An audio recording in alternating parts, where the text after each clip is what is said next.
भाई सबको राम राम। और जिस बुक से मैं पढ़ा रहा हूँ मैं उसका नाम भी बता रहा हूँ आज। कोई एक पूछ रहा था भाई, तो यह business environment of Haryana BCom की बुक है, कुरुक्षेत्र यूनिवर्सिटी की, जिसके राइटर हैं ये दो, मुकेश और रंजू। ठीक है, ये शायद कौन है, हस्बैंड वाइफ होंगे या भाई भाई होंगे।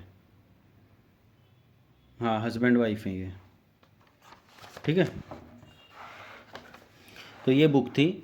बट एक है आप लोगों से, आप ये वीडियो देख के फिर उसके बाद बुक पढ़ना। आप स्टार्टिंग में बुक पढ़ने बैठोगे तो आपको बहुत टाइम लग जाएगा।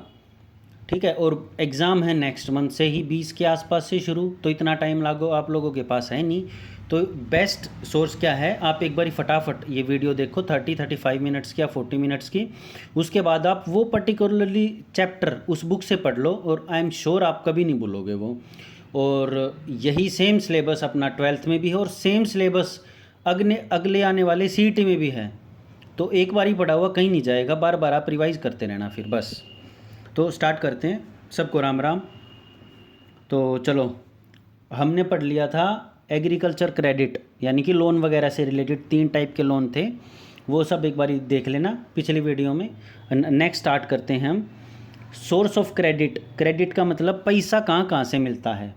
एक तो है इंस्टीट्यूशनल और एक नॉन इंस्टीट्यूशनल सोर्सेज। इंस्टीट्यूशनल मतलब जो गवर्नमेंट के सोर्सेज हैं, और जो गवर्नमेंट के सोर्सेज नहीं हैं। पहला है अपना नाबार्ड, फिर है रूरल इंडेप्टनेस, और उसके कोजेज वगैरह कॉन्सिक्वेंसेस पढ़ेंगे, ये सब चीज़ें पढ़ेंगे। सबसे पहले पढ़ते हैं हम नाबार्ड। देखो, नाबार्ड है, नाबार्ड स्टार्ट हुआ था एग्रीकल्चर के लिए लोन देने के लिए, एग्रीकल्चर में लोन देने के लिए, टू प्रमोट एग्रीकल्चर क्रेडिट।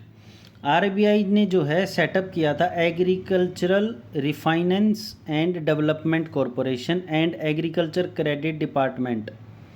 किसके लिए ये दो चीज़ें की गई थी आरबीआई के द्वारा setup? To provide credit and refinance to state level cooperative bank and land development bank. ये दो तरह के बैंक है, state level cooperative bank and land development bank. इन दोनों बैंक्स को लोन प्रोवाइड करने के लिए ये दोनों डिपार्टमेंट आरबीआई ने शुरू किए थे।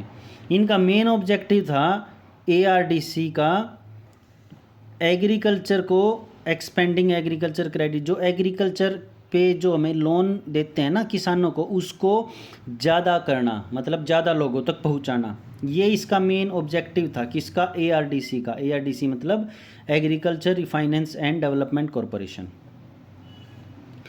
अब करते हैं, आरबीआई जो है ने अपॉइंट की थी कमेटी मार्च 1999 में। किस लिए कमेटी अपॉइंट की गई थी? वो की गई थी स्टडी करने के लिए जो भी प्रॉब्लम होती हैं एग्रीकल्चर क्रेडिट से related, and review the arrangement the institutional credit of agriculture and rural development.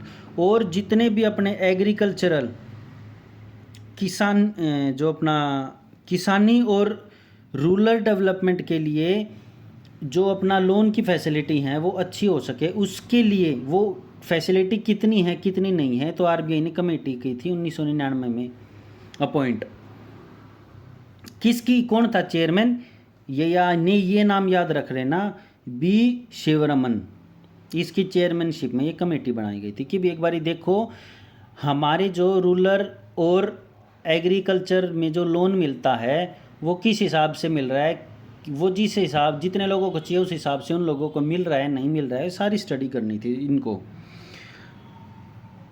तो जो कमेटी ने रिकमेंड किया था, क्या रिकमेंड किया कि एक नई तरह का इंस्टीट्यूशनल फॉर्म्ड करो जिसका नाम होगा नाबार्ड, जो अपेक्स बैंक होगा। अपेक्स मतलब रूरल और एग्रीकल्चर में लोन प्रोवाइड करने के लिए सबसे ऊपर एक बैंक बैठा है, वो है नाबार्ड। नाबार्ड किसके अंडर में काम करेगा? आरबीआई। ठीक है, ये नाबार्ड की कमेटी कब बनाई गई थी? मार्च 1999 में। कौन थे इसका? बी शिवरमन कमेटी का हेड। तो नाबार्ड बनाएगी, देखो, एग्रीकल्चर एंड रूरल डेवलपमेंट के लिए। कब? 12 जुलाई 1982 में। ठीक है, with the formation of NABARD the function of agriculture credit department of RBI, rural planning credit sale of RBI and refinance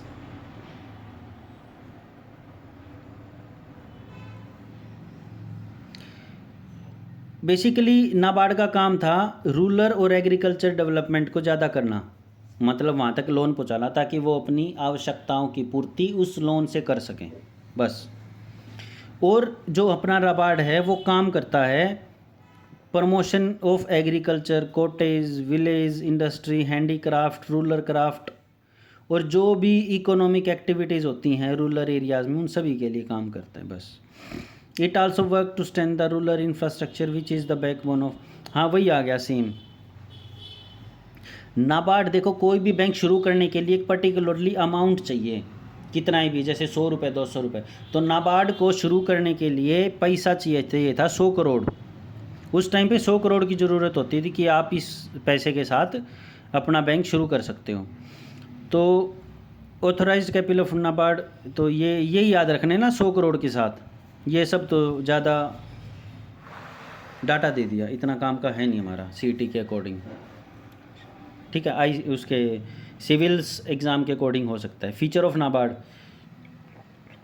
NABARD के फीचर क्या क्या हैं? एपेक्स फाइनेंशियल इंस्टीट्यूशन है, किसके फील्ड में? In the field of agriculture and rural, अभी बताया था, सेम चीज़ें हैं। स्ट्रेंथ करता है कॉरपोरेटिव क्रेडिट इंस्टीट्यूशन को, मतलब अगर किसी भी कॉरपोरेट को पैसा चाहिए तो ये नाबार्ड दे देगा, भैया आप पैसा लो और बांटो। और फंक्शन करता है कॉरपोरेटिव क्रेडिट के लिए, ये सोसाइटीज़ हैं इनको ये पैसा देता है। और ये चीज़ें होगी रूरल प्लानिंग के लिए, क्रेडिट जो पीछे बताई थी सेम है।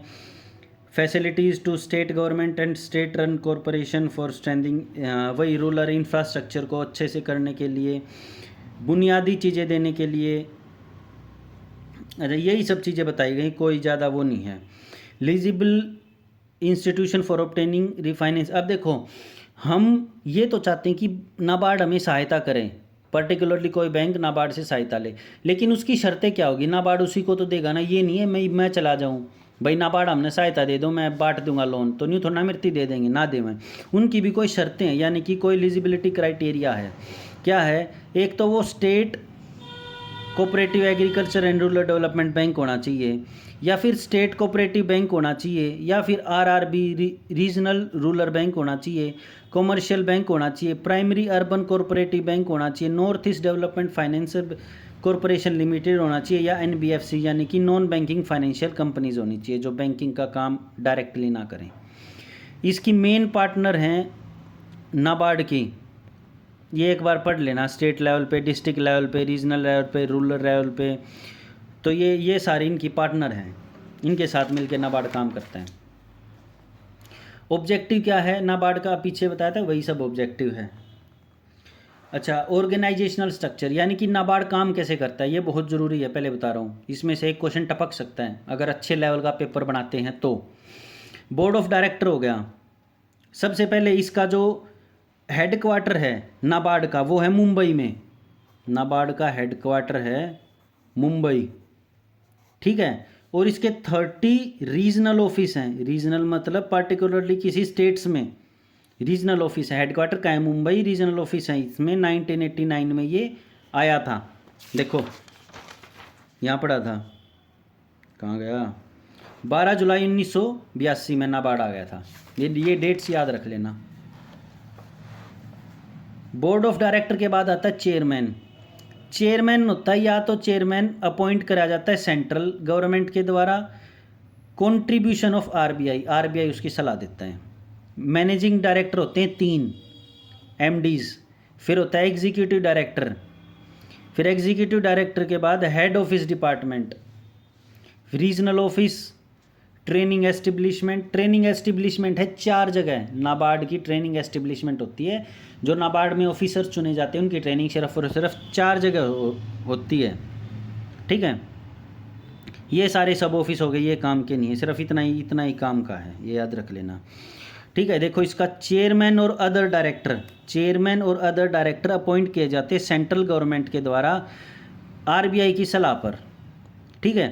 3 डायरेक्टर जो हैं अपॉइंट किए जाते हैं सेंट्रल गवर्नमेंट के द्वारा, 2 director from the office of state government, 2 director state government के ऑफिस पे, 3 डायरेक्टर पर्सन हैविंग जिसका बैंकिंग सेक्टर में एक्सपीरियंस हो और जिसका रूरल इकोनॉमी से रिलेटेड कोई एक्सपीरियंस हो वहाँ से किए जाते हैं।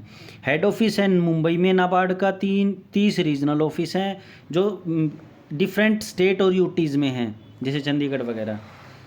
It has setup 4 regional training establishment, अभी बताया था 4 इसके ट्रेनिंग एस्टेब्लिशमेंट है। कहाँ कहाँ पे? बोलपुर, हैदराबाद, मंगलुरु, लखनऊ। ठीक है। BHML, BLMH, Bolpur, Lucknow, Mangaluru, Hyderabad, BLMH, ये याद रखना ना। Function, role and achievement of NABARD, क्या क्या इसकी अचीवमेंट्स हुई हैं, क्या क्या नहीं हुई है। ये मतलब इन्होंने लोन बहुत ज़्यादा दिया है, नॉन फार्मिंग सेक्टर्स में भी लोन दिया है। अगर किसी के पास फार्म्स हैं उनको भी लोन दिया है, और नॉन फार्म सेक्टर को भी लोन दिया है, और cooperative institution and regional rural banks को भी इन्होंने लोन दिया है। तो ये इस तरह से हैं। आगे इनके बीच में डाटा ही दे रखा है। अब रूरल में कोई इंफ्रास्ट्रक्चर से रिलेटेड है, जैसे कि एक और अच्छी बात बता देता हूँ, अगर किसी को लोन लेना है हाउस लोन, तो उसकी बजाय वो सर्व हरियाणा ग्रामीण बैंक में जाए और वहाँ से कहे कि मुझे घर की रिकंस्ट्रक्शन के लिए, यानी कि घर को ठीक करवाने के लिए लोन चाहिए, और वो लगभग 12 से 15 लाख रुपए लोन मिल जाता है, और बिल्कुल कम किस्तों पे। उसकी कुछ शर्तें, वो शर्तें पूछ लेना पर्टिकुलर उसके द्वारा। तो वो क्या है? वो इंफ्रास्ट्रक्चर है। ठीक है। इसमें क्या है? इरिगेशन आ जाती है, रोड, ब्रिजेस, सोयल, ये सब चीज़ें आ जाती हैं ना। ये सब चीज़ें वैसे ही हैं। बस एक याद रख लेना, 1989 में नाबार्ड आया था। अच्छा, strengthening primary executive societies, credit society. अच्छा, और इसका ये स्ट्रेंथ करता है प्राइमरी एग्रीकल्चर क्रेडिट सोसाइटी को। ये क्या होता है? ये मल्टी सर्विस सेंटर होते हैं जहाँ पे एक तरह के काम नहीं, अनेक तरह के काम होते हैं। जैसे कि मॉडर्न टेक्नोलॉजी भी बताई जाती है किसानों को, साइंटिफिक स्टोरेज बताई जाती है कि प्याज को, जैसे भी प्याज की खेती है, उस प्याज को कैसे स्टोर करें कि 2 से 3 महीने बाद अगर हम मार्केट में निकालें तो उनको अच्छा खासा रेट मिल सके किसानों को। ये सब चीज़ें हैं, ये सब चीज़ें नाबार्ड प्रोवाइड करता है। वेयर हाउस होंगे, वेयर हाउस मतलब जहाँ पे ज़्यादा अनाज आने के बाद उस अनाज को स्टोर किया जाए, वो होता है वेयर हाउस, मतलब कोल्ड स्टोरेज बेसिकली इसको बोलते हैं। वैसे सिलोज होता है जहाँ पे एक ऐसे गोल गोल सा बहुत बड़ा, मतलब लैक्स ऑफ टन का स्टोरेज होता है, जहाँ पे किसान अपने गेहूँ या धान को वहाँ पे डालते हैं स्टोरेज में। अच्छा, अब क्या है? Create monitoring arrangement. अब ये सारी चीज़ें होने के बाद नाबार्ड ने एक मॉनिटरिंग सिस्टम बनाया जिसके थ्रू वो नाबार्ड नज़र रख सके, पैनी नज़र रख सके। वो क्या था? RBI and cooperative bank are required to sanction loan within the broad guidelines under the NABARD. अब ये नहीं हो किसी को भी दे देंगे, उसमें क्या है? नाबार्ड की कुछ गाइडलाइंस है, उसी के थ्रू वो लोन दे सकते हैं जिसको भी लोन देंगे। सैंक्शन होने से पहले बैंक जो है वो सेटिस्फाई करेगा खुद से, अपने आप से, कि जो प्रपोजल है क्रेडिट वर्थनेस ऑफ बोरोवर, मतलब कि किसी किसान को चाहिए 1 करोड़ और उसकी औकात है नहीं, उसकी औकात है 10 लाख की। औकात से मतलब है कि वो कितना वापस पैसा कर सकता है। इस औकात को पर्सनल मत लेना, औकात से यही मतलब है मेरा। वो पैसा तो इतना दे सकता है वापस, और वो ले रहा है 1 करोड़, तो बैंक उसको देगा ही नहीं। समझे? ये है रूरल हाउसिंग रीफाइनेंसिंग स्कीम। इसमें क्या है? रूरल फार्म्स और नॉन फार्म के लिए पैसा देता है। ये पीछे आ गई, डेवलपमेंट स्कीम्स होगी, सेल्फ एम्प्लॉयमेंट हो गए।